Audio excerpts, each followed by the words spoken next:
საღამოშვიდობის მოგესალმებით. Good evening, everybody. Our meeting today will be in English, and I have the easiest job that I have had in this, maybe in this audience. Firstly, the interest towards the speaker enable us to start on time, which is very rare in Georgia. And thanks to the really speaker.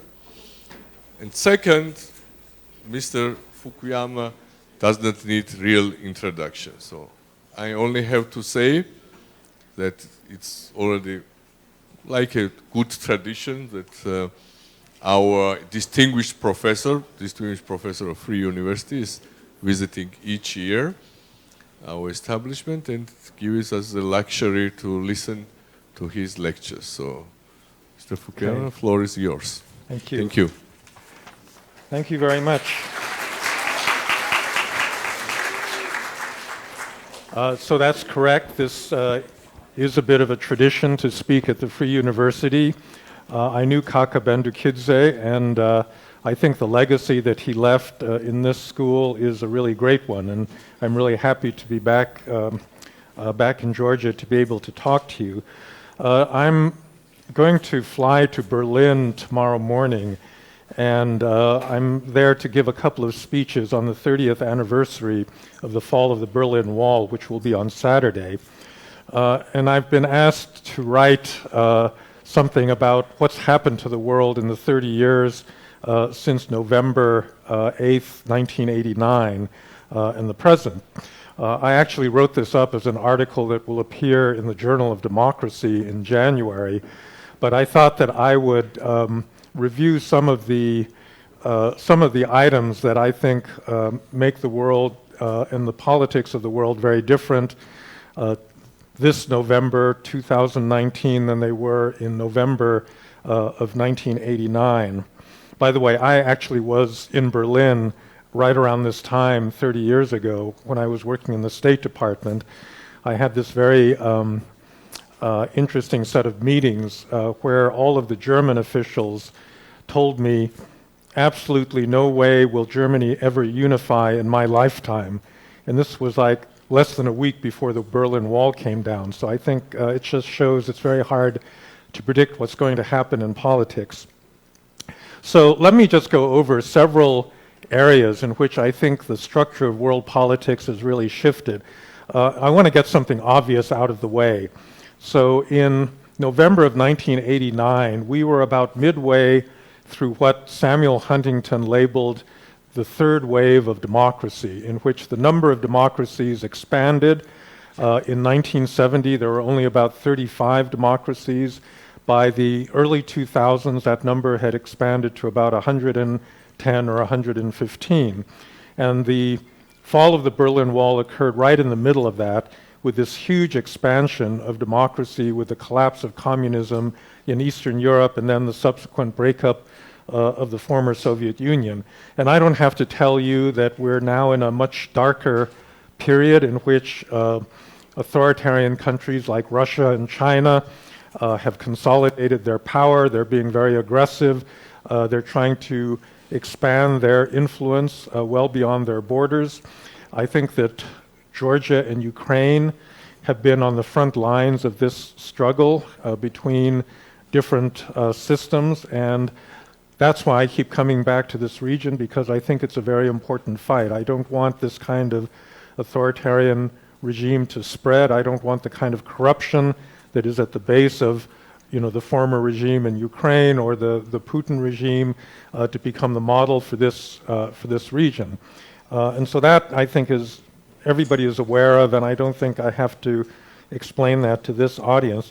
But what I thought was I would talk about some other changes that have occurred in world politics that may not be quite so obvious, that have been happening in a way under the surface of the day-to-day events that define our global order. So the first and the most important is the one that I wrote about in my last book, Identity, which is, I think, a shift in the nature of the fundamental division in the world from one that was defined by economic ideology to one that is increasingly defined by ideology.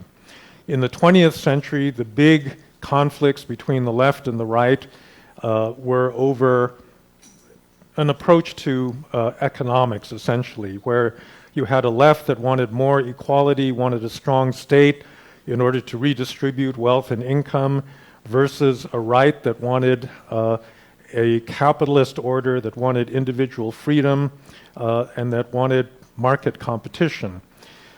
In the last few years, this axis of polarization has been replaced by a different axis that is defined by identity.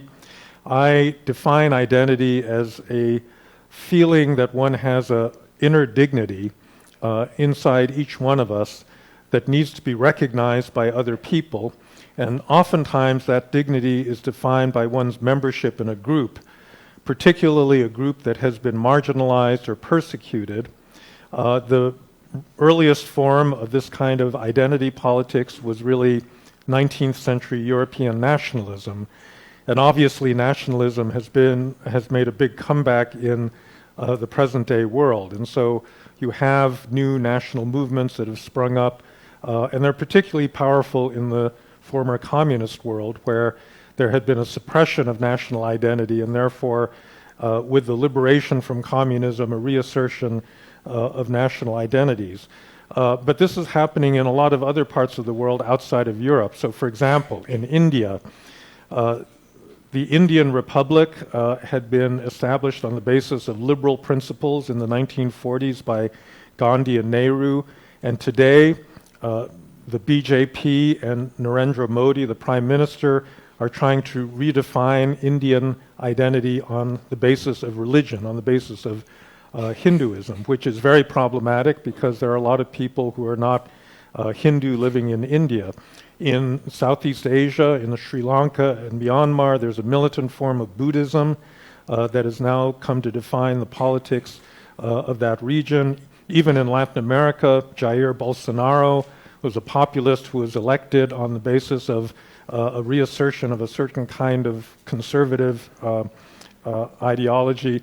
And of course, you're seeing the rise of identity movements, right-wing identity movements all over Europe and in North America.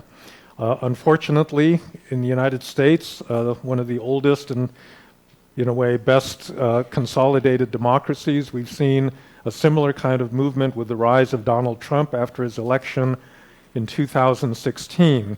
Donald Trump has stimulated a return of a kind of white identity movement in the face of immigration, foreign competition that has increased the diversity of American society, and there's been a big backlash against this, as there has in a number of other European countries where you have right-wing populist movements in France, in the Netherlands, in Germany. They have come to power in Poland and in Hungary.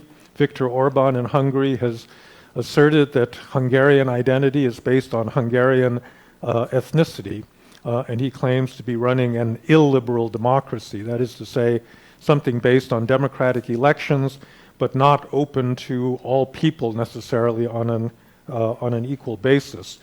As part of this shift towards identity, there's been a change in the definition of the left and the right. So the left, I think, really started down this road back in the 1960s. For much of the 20th century, the left had been identified with support for the proletariat, for the working class. Fundamental division in society was between the proletariat and the bourgeoisie. This was what Marxism focused on. But increasingly, the left came to see itself as the champion not of a broad working class, but of specific identity groups, racial minorities, women, gays and lesbians, and now trans people that were marginalized by their societies, and the big cause of equality was not the class inequalities that had existed in the 20th century, but rather these inequalities defined by issues like gender, race, sexual orientation, and so forth. On the right, there's also been a very subtle shift in the nature of conservatism. Again, conservatism in a certain period, and I think Bendukidze, represented a certain version of that, was committed to free markets, to limited government. That has increasingly been replaced by a kind of right-wing identitarianism, oftentimes based on ethnicity. You're seeing a new alliance forming. So, for example, there are now enormous ties between the American Republican Party, our conservative party, and Russia. As little as 10 years ago, the support for Russia, sympathy for Russia among Republicans would have been 5 or 6%. And today, half of the Republican Party now thinks that it feels closer to Russia than it does to the Democratic Party in the United States. They are united on a number of conservative social issues, opposition to gay marriage, opposition to what they regard as decadent liberal lifestyles.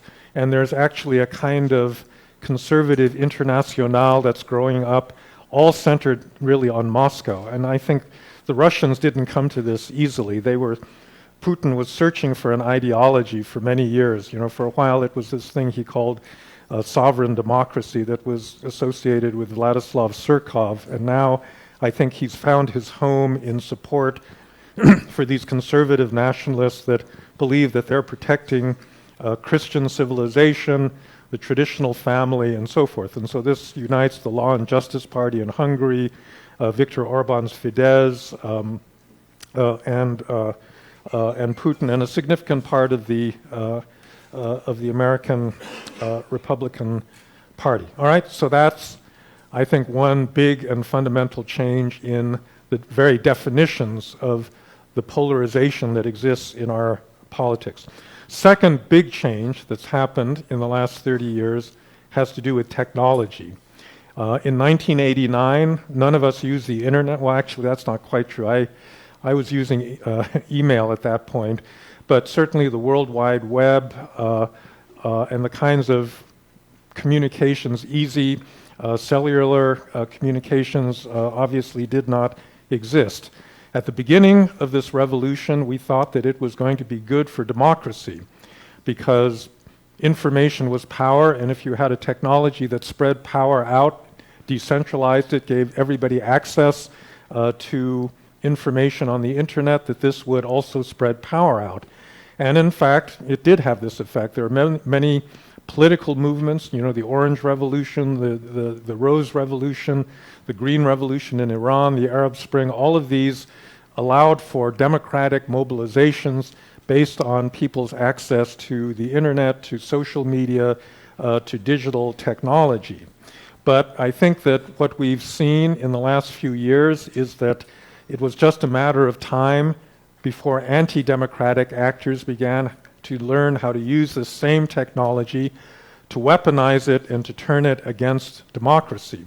And once again, I think the Russians were in the lead on this. They were the most sophisticated in realizing that they didn't have the conventional military might to really stand up to NATO or to the United States, but they could use the internet to weaken their enemies internally, and they've been very clever at this. The kind of propaganda that comes out of Moscow, and I don't have to tell anybody in Georgia this or in Ukraine, because you were the victims of it, much earlier than America was, but it's a different kind of use of disinformation. It's not trying to spread a positive model of Russia to other parts of the world, but rather to use disinformation to weaken people's confidence in their own institutions, in democracy, to make people question basic facts about the world. And obviously this would not work if you didn't have groups in all of our democracies that were receptive to this kind of message and wanted to propagate some version of it as well. This idea, this populist idea that elites are corrupt, that they are conspiring against us to keep us down, that the people really don't have sovereignty in our own countries. This is a sort of thing, this kind of conspiracy theory is very easy to spread on the internet, and it's been spread deliberately by, I think, anti-democratic actors. The other big revolution that's occurring is in artificial intelligence, machine learning. This is a very different kind of revolution, because the earlier phases of the technology revolution spread power, right? Everybody could have a personal computer, everybody could have access to the internet, everybody could have a smartphone. With AI, it's the opposite, that these are technologies that benefit from scale. Not just large companies, but sometimes large countries are necessary really to master artificial intelligence and to make use of technologies like facial recognition. China, therefore, has a big advantage because it has a lot of people and a lot of resources. And the race in AI is really between large corporations and large countries, in which ordinary people are really left out in a way that they weren't in earlier phases of the technology revolution. Now, the rise of social media is related to, I think, the third big shift that's been going on in global politics, which is growing social fragmentation. And this appears in a lot of different guises. So one of it is what we know as identity politics, that is to say, the balkanization of many societies where people no longer feel an attachment to a nation or to a large institution like the church or labor unions or political parties that was typical in the 20th century, but they feel attachment to a much smaller unit. It could be a region, a tribe, as we speak, Scotland, Catalonia, there's a lot of regions of Europe that are now trying to assert their own smaller identities, but this gets further fragmented by social media. In a certain sense, social media is perfectly suited to a fragmented identity-based world, because on social media you can talk to people that believe exactly the same things that you do, and you can shut out people that don't believe what you believe. And therefore, and that puts you in touch, without regard to physical geography, with people that are very similar. And so the technology has been abetting this kind of social fragmentation. There's lots of ways of measuring it. There has been, for example, a measurable decline in trust in institutions of all sorts. So all of those mediating institutions that used to provide structure for a modern society, labor unions, political parties, churches, neighborhoods, corporations, all of these have been the target of increasing levels of distrust, where people simply don't believe in the authority of these institutions. They think that they, have a right to rebel against that authority and assert, their own either individual interests or identities against them.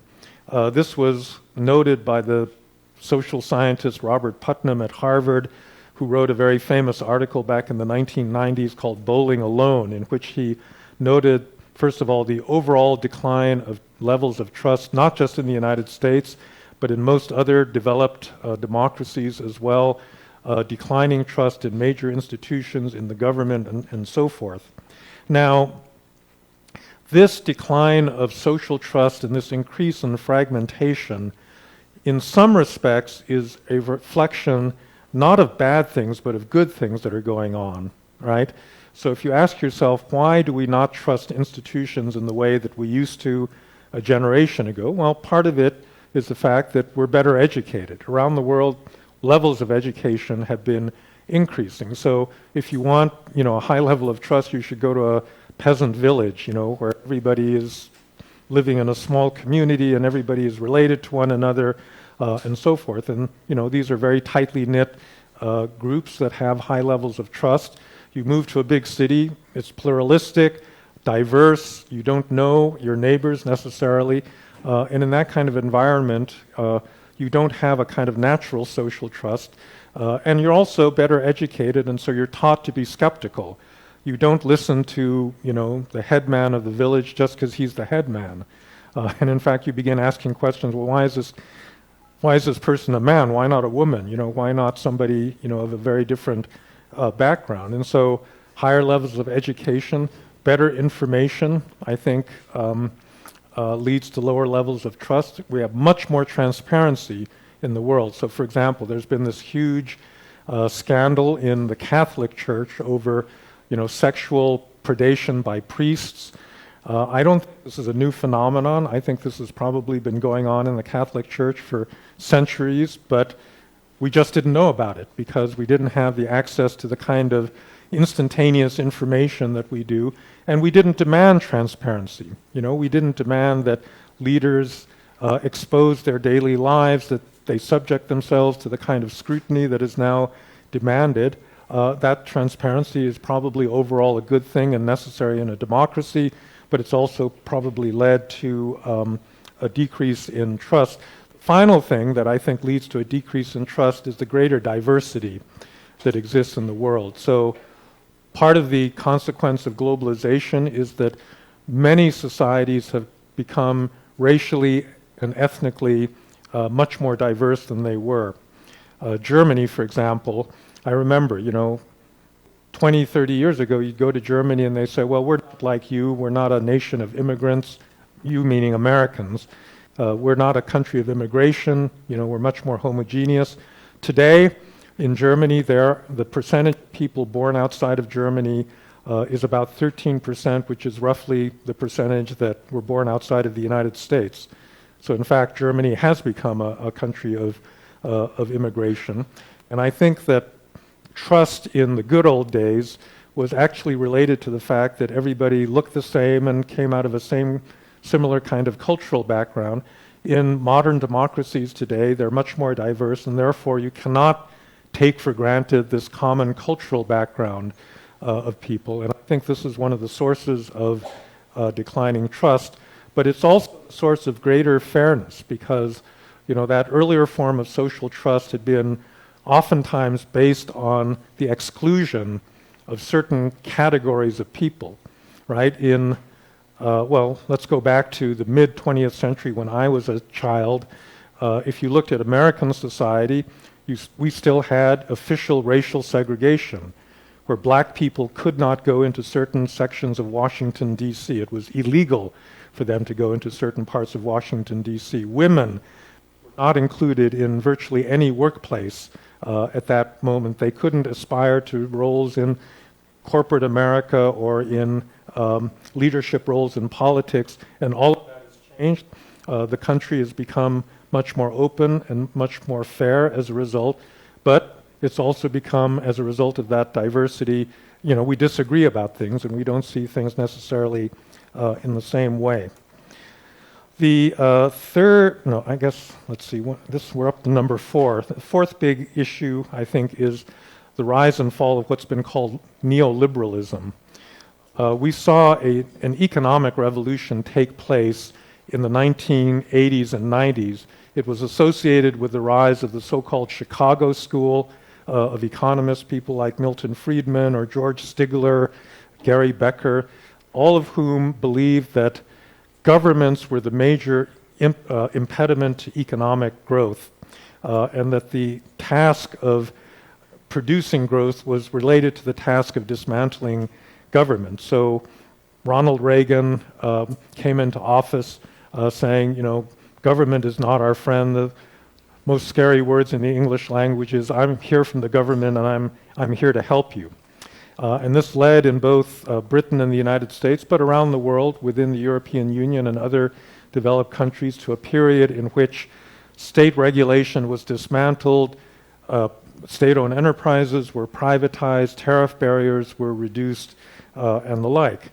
Now, this is what we refer to as globalization, and by and large, this had tremendous effects on the world. Without globalization, countries like China and India would not have risen. They would not have grown nearly as fast if they weren't able to take advantage of their access to global markets. It brought hundreds of millions of people out of poverty, but it had several negative effects, one of which was a tremendous growth of inequality, especially in developed countries where working class people began losing jobs to rising middle classes in developing countries. And that actually was one of the drivers of the current populist wave in developed democracies.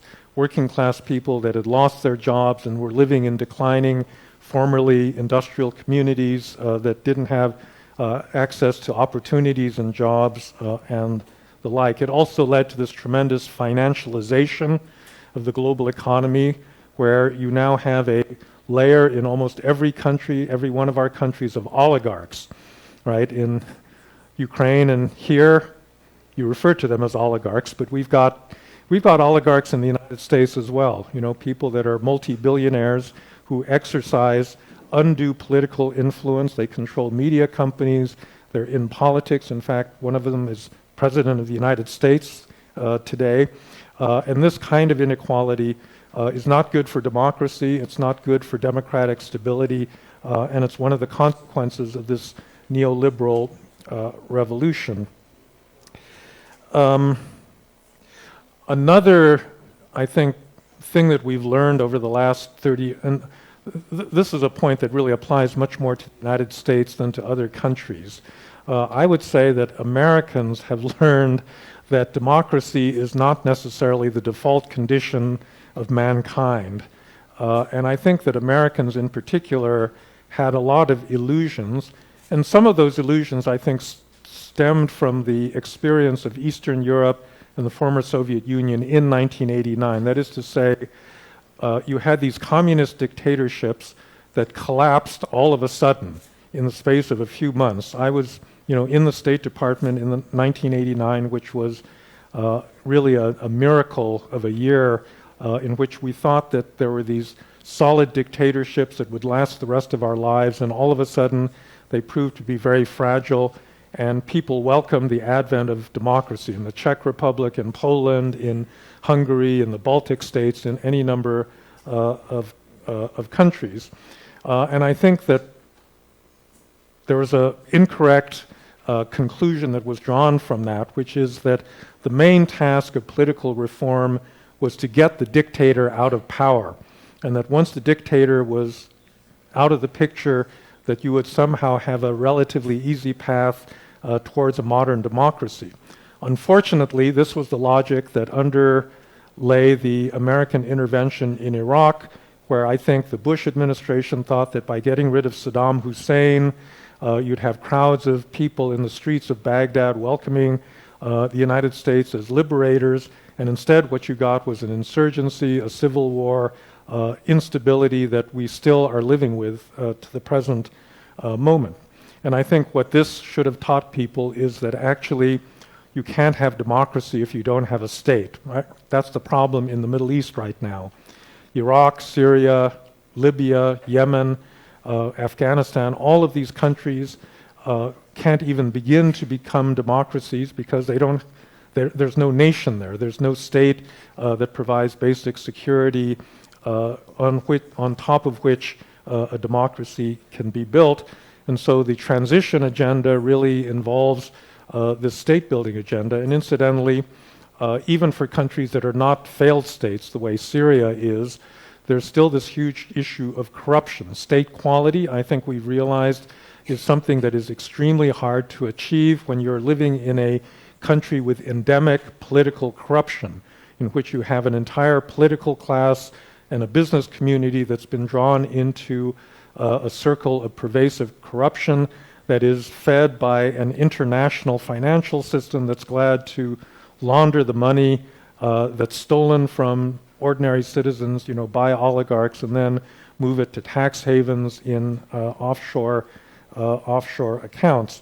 And so, in a way, that's the agenda, is actually improving the quality of states and governments. All right, so I'm going to conclude. I've given you a series of things that have changed in world politics.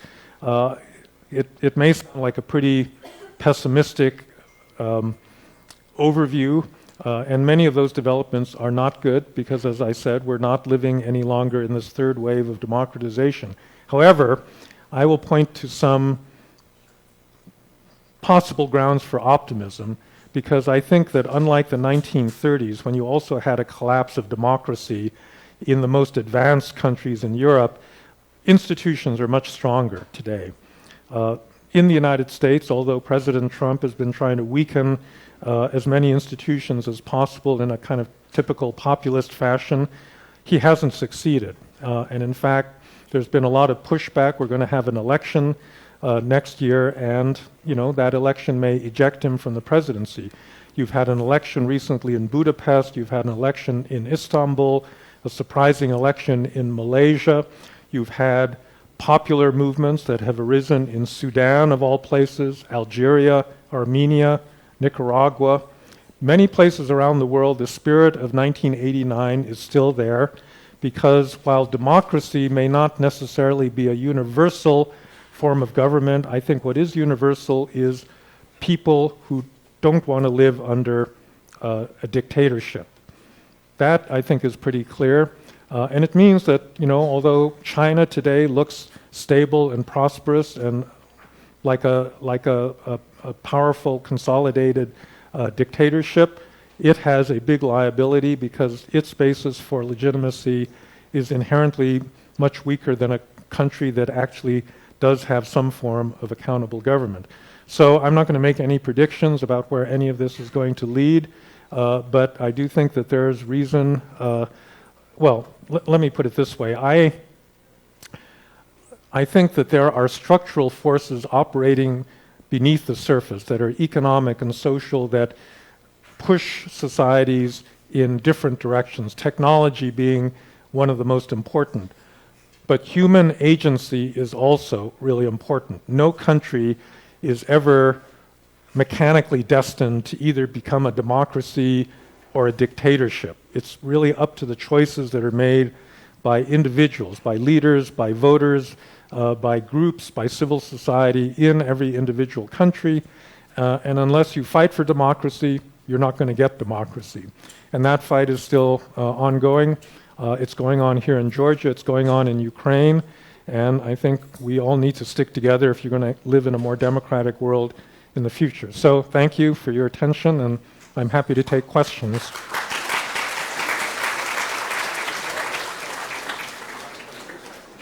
Yes, do we have...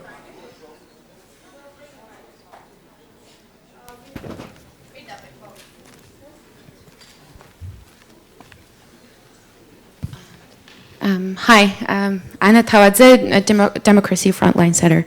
Thank you for thought-provoking talk. So I have a question about American-Russian relations because it has a direct impact on Georgia, so I can't miss my opportunity to ask you that. But I'm just going to build a brief context. So all three US presidents since Putin's rise to power have tried to reset relations with Russia.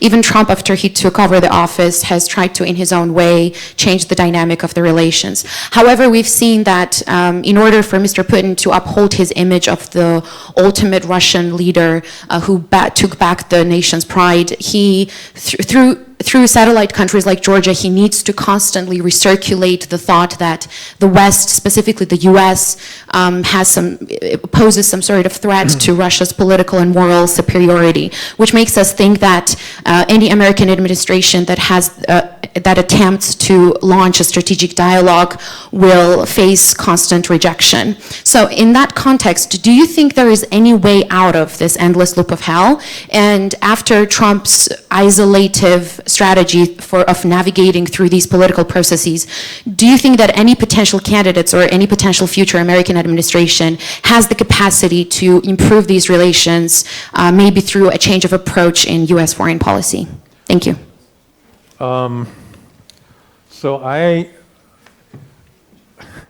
First of all, Trump is different from all of the other presidents that we've had in the post-war, in the Cold War period, or since the Cold War, because he seems to actually like Russia. And he likes it because it's authoritarian. I mean, to me, it's one of the most bizarre and frightening things I've ever seen, because most American presidents, at least pay lip service to the idea that democracy is the best form of government and that we want a world full of democracies. We want to support countries that are trying to become more democratic. Trump, by contrast, seems to like Putin. He likes Xi Jinping. He likes Viktor Orban. He likes all of these strongmen, leaders. And so, as far as I'm concerned, he's on the wrong side of this global struggle over basic democratic values. And so he isn't trying to negotiate an accommodation with a Russia that he knows is hostile. He actually, wants to become Putin's friend and ally. And so that's fundamentally different. The one saving grace about the United States right now is that that's just one person, that's the president, and there is a fairly strong bipartisan consensus in the other direction that says, yes, Russia is a big problem, and it's really Russia's fault that they're under sanctions because they're the ones that grabbed Crimea and occupied the Donbass, and nothing's going to happen until those decisions are reversed. Now, I guess let's take Trump out of the picture, because, like I said, he's just a strange, he's on the wrong side, and so it's very hard to really figure out what's driving him. I do think that the big danger is that Western democracies will just grow tired of this struggle, and they'll also have business interests. They'll want to do business in Russia and open up, markets that are controlled by Putin, and therefore they'll come to an accommodation, and they'll say, well, we really need a ceasefire in the Donbass, even if the Russians don't get out, even if they don't get out of Crimea, we can still do business with them, and they'll try to normalize relations without any fundamental correction of the Russian actions that led to this outcome. And I think a lot of Europeans are moving in that direction as we speak. And so I would say that for a normal democratic leader, that's the bigger danger right now. At the moment, in the United States, I don't think there's a big sentiment for a reset of relations apart from our president.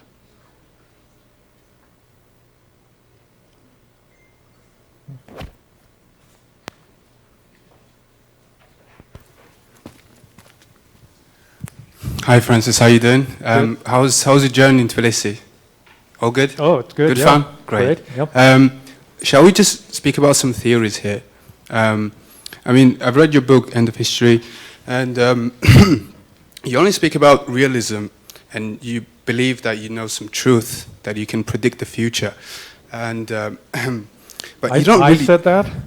As in, you say that neoliberalism is going to dominate the non-Western world, as in predicting the future, which was true, actually. I never said anything like that. Well, you are actually speaking about neoliberalism in your book, right? You are praising neoliberalism, no? No, I'm praising liberal democracy. Okay. Neoliberalism is in my view, is an extreme form of kind of Chicago school economics, in which states are seen primarily as obstacles to economic growth, and that spontaneous organization by markets or civil society is the only legitimate source of action. I never believed that. I've always believed that you have to have a state. It's actually got to be a redistributive state, because markets by themselves produce high degrees of inequality, and we've actually seen that happen. Yeah, all right. I was going to ask you about post-structuralism, because you seem to hate postmodernism and post-structuralism, and Derrida especially, or Foucault. Can you just tell us if those theories are still relevant today, and whether you still hate them? Well, hate is not the right word. I just think that there's a lot of problems with, so postmodernism, structuralism, all of this, I believe that it's a kind of decadent form of, the sorts of arguments that Nietzsche and Heidegger were making in the late 19th and early 20th century, that basically there is no overall framework for truth, that, all things that people believe to be true, all intellectual structures are just relative either to the historical period you're living in or relative to a particular culture.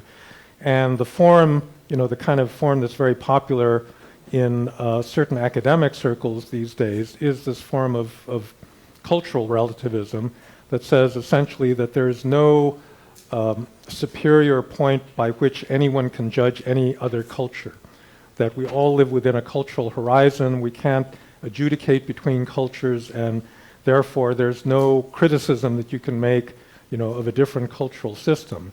And I think that was, the essence of a lot of postmodernism, and a lot of it was directed at the West. It was directed at Western civilization, saying Western civilization claimed to be rational and universal, and it's not. It's just the product of a lot of, old white men that happen to believe these things, but it doesn't speak to the interests of, other cultures or other peoples and so forth.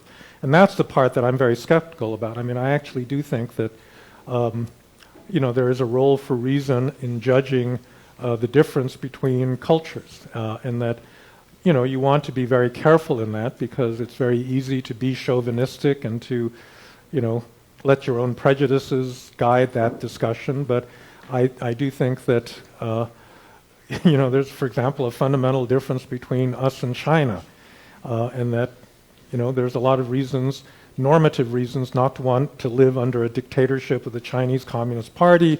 And I don't accept the fact, when the Chinese say, well, that's just our culture, and who are you to, But most Georgians wouldn't agree with you that there's no... I mean, I'm speaking about Georgians who are not here. I'm speaking about Georgians who live in villages outside of Tbilisi, non-educated, who didn't get good degree. Those Georgians wouldn't agree with you that there is no fundamental difference between me and you. Why don't you speak about, in your next book, why don't you speak about, why don't you use some terms like biocracy or biopower in order to criticize the West? Is it something that goes against your values? I don't know what you're talking about, actually. Maybe we better move on to the next question. Can you hear me? Yes. Okay. Please, Ms. Ho. Mr. Fukuyama, thank you very much for your presentation. My question is about one of the important topics that the Georgians really care about. This is the security of the country, security of the Georgia. The options right now is that we must aspire the membership of the NATO, and this is the, well, I guess this is the only option we have in terms of ensuring the security of our country. But I would like to, if you can comment on another possibility of the security measure of bilateral relationship with the US directly. For example, a treaty or some kind of arrangement between Georgia and US which would ensure the, and which would include the terms of the defense and the security of the country. Can you comment whether there can be any appetite for such kind of option in US, and secondly, whether Georgia can pursue this option? Thank you. Yeah, so Nino's going to have a heart attack when I say this, but I actually was never in favor of Georgia joining NATO for the following reason. In my view, the single most important thing about the NATO treaty is the Article 5 security guarantee, meaning that if one NATO member is attacked, it's the duty of all of the other members of NATO to come to the defense of that country. And it just never seemed to me that that was a guarantee that could realistically be given to Georgia, given its physical geography, location next to Russia, distance from the United States, and so forth, and that actually if you pretended that you were extending this kind of guarantee, in a way it would be a false sense of security, because the American troops just wouldn't show up if the Russians invaded, right? And so that's still to this day, I think, something that remains very problematic. And so therefore, but there's other alternatives. So as you suggest, a bilateral relationship in which the United States provides military assistance, training, diplomatic support, all of these things to safeguard Georgia's security and sovereignty. These, I think, are all important. And those are things that I would support. Whether I would legalize them in the form of a treaty, I'm not sure, for a number of reasons. I think it would be very hard to get that through the U.S. Congress. Now, the problem, again, is the following. Although I think there's a good majority of Republicans and Democrats that would support strong support for an independent Georgia, there's one guy that doesn't like this idea, you know, and his name happens to be Donald Trump, and he happens to be the President of the United States. Donald Trump apparently has gotten it into his head that Ukraine is a really bad country, that, you know, in fact, he's repeated all of these things that Putin told him. So he says Ukraine isn't even a country, you know, it has no basis for being an independent country. I mean, a lot of crazy stuff that could only have come from, you know, from that source. And I suspect that Vladimir Putin has not filled Trump's head with a lot of good things about Georgia either, right? So until this issue is resolved, I don't think that the United States is going to, you know, really formalize a deeper security relationship with this country, although I do think it would be desirable, and I think, you know, if Trump were out of the picture, you know, something like that might, you know, in the future become possible. Yes, how about in the front? Oh, there, okay, go ahead, yeah. Hello, Lizzie Sikharulidze. I want to ask you one simple question. So, unfortunately, we have the fights only not outside the country, but inside also, like, especially when the Russian propaganda works so well. So, and unfortunately, we have one big question here, like, people are convinced that United States never need us because we are, like, meaningless, we're a little country, and we never matter. So, while Russia is our neighbor, and of course they do care, they want to be us better, and they will take better care for us. So if you were Georgian, and if you wanted to have a good democratic country here, and you never wanted it to be influenced by Russia or its propaganda, what would have been your answer to those Georgians to convince them that it's not right, that like that's the West is the only way we can go to? Well, I guess I would just, you know, ask what that Russian alternative is going to look like. Is your country going to become more transparent? Is the level of corruption going to go down? Is there going to be tremendous economic growth? Sorry, I want to tell you one bad thing, that most of Georgians are not well educated and they might not understand it well. Well, you know, I would It be must be careful. very I simple. would be careful about making that assumption. You know, I think that one of the things that drives populism is the belief on the part of a lot of educated elites that people that are not like them are just stupid, and because they're poorly educated, you can't ever convince them of anything sensible. And I think that's a big mistake. In fact, I think that's part of what drove the Brexit vote, that the people that wanted to remain in the European Union, you know, looked down on those people, saying they're poorly educated, they don't understand economics, you know, and that actually created a lot of the anger that that those people felt towards the elites. I'm not convinced that, you know, anyone, you know, that's given information about what the Russian system looks like can't be convinced that this ain't such a great, you know, way to organize a political system. And I think that, you know, you got to keep making those kinds of arguments, saying what kind of a society do you really want to live in? And I think, you know, that involves, you know, telling people the truth about what Russia is like and what that system is like. Despite, you know, the fact that democracies, yeah, they're not doing that great right now, and they've got a lot of obvious problems, but, you know, really, what's the alternative? You know, so a friend of mine, an economist, Anders Osland, has estimated that Putin and his friends have extracted, you know, something around $1 trillion, the equivalent of $1 trillion from the Russian economy since he became president. You know, $1 trillion, you know, is now sitting in offshore accounts owned by different kinds of Russian oligarchs. And you think of what Russia could have been if that money had been reinvested, you know, in education and infrastructure, in, you know, things that actually would benefit Russians rather than a small circle of people around Putin. You know, so I think that that's an argument that's, you don't need a PhD to understand that kind of an argument.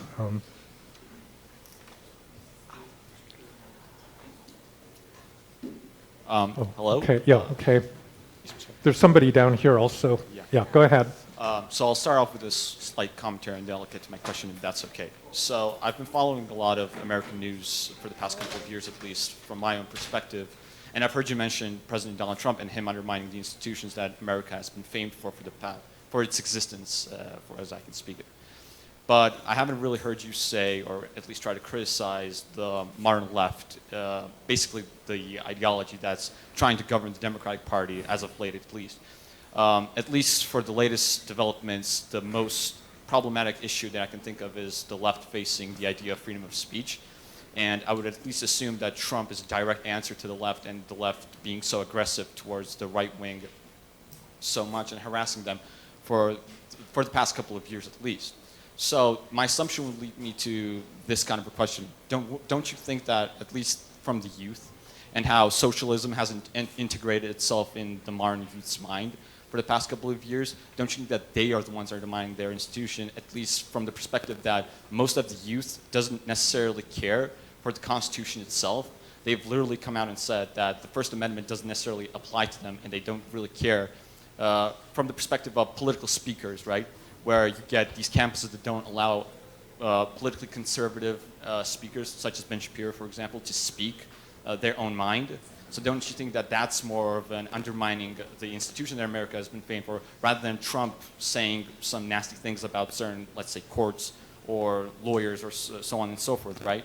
So wouldn't you think that Okay, yeah, I get the point. So I think that, yeah, so there's lots of things to complain about the contemporary left, and it's moved much further to the left in the last couple of years than I am comfortable with. I think some of the economic plans of Bernie Sanders and Elizabeth Warren, AOC, are really crazy. I mean, in fact, they're so crazy that they have almost zero chance of ever, coming into effect, because Americans just aren't going to support that sort of thing.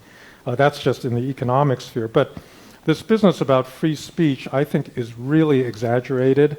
The United States remains the freest country in the world in terms of, speech.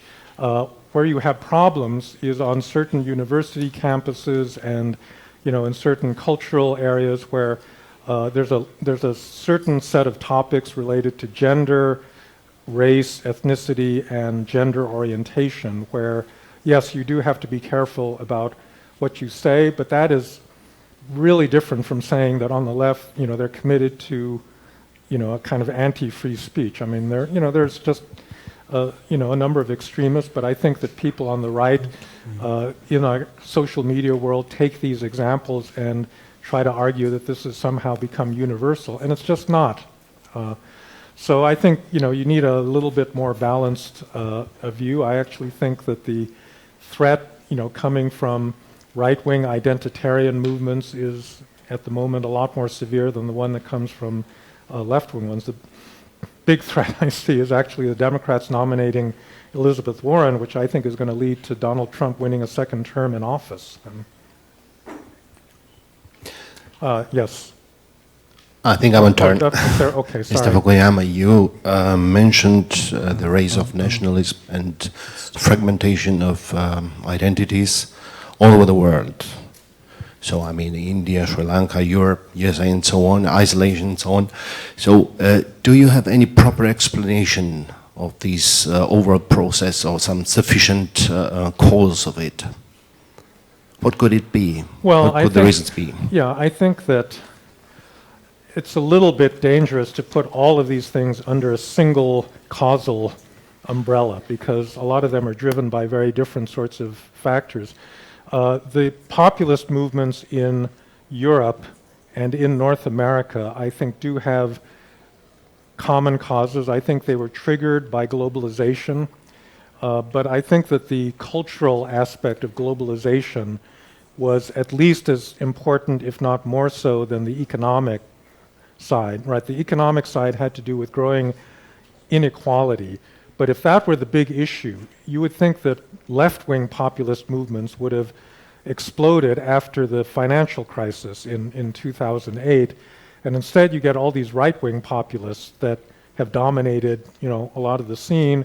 And I think the reason is that the right-wing populists could talk this language of identity and community much more effectively than people on the left. People on the left don't like the idea of nation, patriotism. They don't offer people, a sense of belonging. A lot of them believe in things like open borders or, right, kind of universal right to migrate and this sort of thing. And quite frankly, there has been a lot of movement of people in Europe and in the United States, and so they've capitalized on cultural fears. This is the thing that a lot of the right-wing nationalists say, that our country is being taken away from us by these foreigners that are conspiring with our elites to change our national identity. That's really the driver of Brexit. That's really the driver of why people have voted for Donald Trump. So I think those factors together, would explain why you're seeing this sudden rise of populism now. Congratulations to all. My name is Andrew Chervik, and I'm Ukrainian first-year student of Institute of International Relations. And Mr. Fukuyama lecture was really enjoyable, as usual.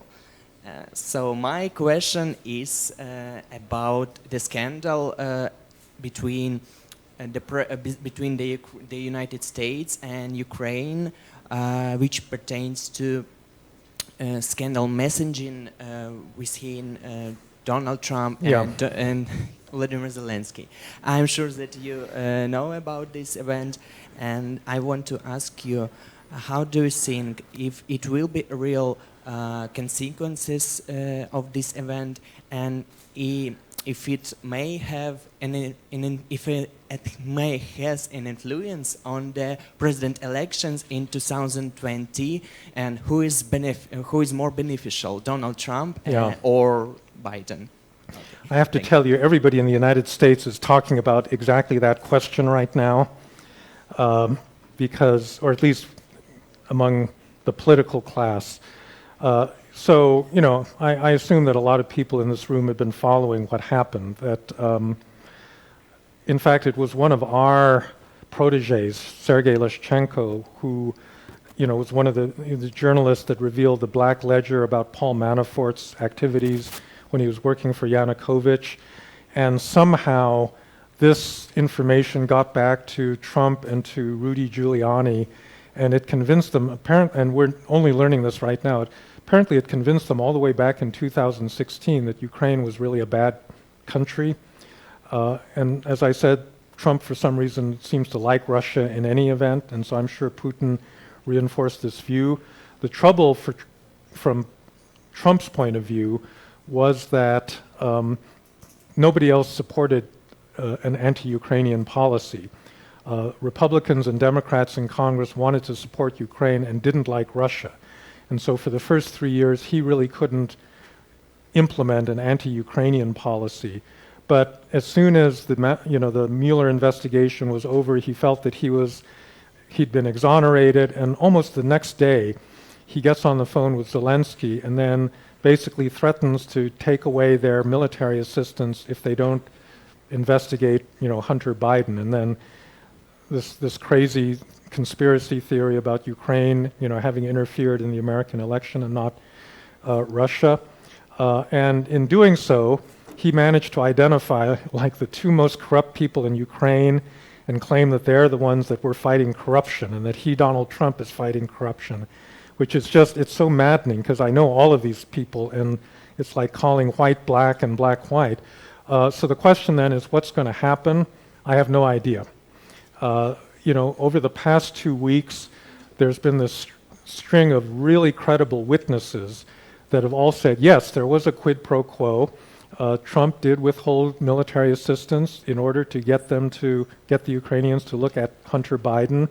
And all of this is going to come out in front of TV cameras in the next month, because there's now going to be open hearings on this. The big question that nobody knows is how this is going to, he's not going to be removed from office as a result of the impeachment inquiry, because the Republicans will never vote to remove him as president. The whole question is, how is this going to affect the election a year from now? And you can imagine different scenarios. You can imagine people saying, wow, I didn't realize this guy was so corrupt. Or you can say, oh, the Democrats are persecuting him. This is not an important issue. Who cares about Ukraine anyhow? Both of those are plausible scenarios. The other big thing is that Trump is really worried about having to run against Biden. He would much rather run against Elizabeth Warren. And that's why he's been going after Biden. And one of the unintended consequences of all of this may actually be that he'll be successful in tarnishing Biden so that, you know, a left-wing candidate will emerge that will make his chances for re-election, you know, better. I hope that doesn't happen, but, you know, that is a possibility. How about one more? Or okay, yeah. Okay, who's got the microphone? Yeah, okay, go ahead. Hello. Hello. Good evening, everyone. My name is Vladislav. I'm from Ukraine. I'm head of student parliament of Taras Shevchenko National University of Kyiv. And today we were discussing with our Georgian colleagues about very, very actual topic for Ukraine is Steinmeier formula. Yes. What is your attitude to this formula? And is it possible to build some friendship or maybe some playing games with Russia today that we have seen from Zelensky, from Volodymyr Zelensky as a president of Ukraine? Thank you. Yeah, my understanding is that Zelensky never really articulated what he meant by the Steinmeier formula. There's a version of it that could be very bad, right? So if you have a ceasefire and the Russians continue to occupy the Donbass and we just normalize relations, that's a very bad outcome. If there's a prior genuine Russian withdrawal from the Donbass, then you can talk about, you know, somehow normalizing relations. But I don't think that Zelensky has made clear exactly which version of it he actually favors. So in that respect, I think you'll have to wait and see. The bigger problem, however, is I'm not sure that Ukraine actually should want Donbass back because it's really going to screw up Ukrainian politics. Even if the Russians get out completely, if Donbass goes back to Ukraine, you're going to have to absorb, you know, all these Russian speakers in that part of Ukraine. They're all going to vote for the pro-Russian party, and it's going to be a mess. So I would say let's hope that things slow down, you know, a little bit, and there actually isn't, you know, that much progress on this front in the near future. All right, thank you very much for your attention.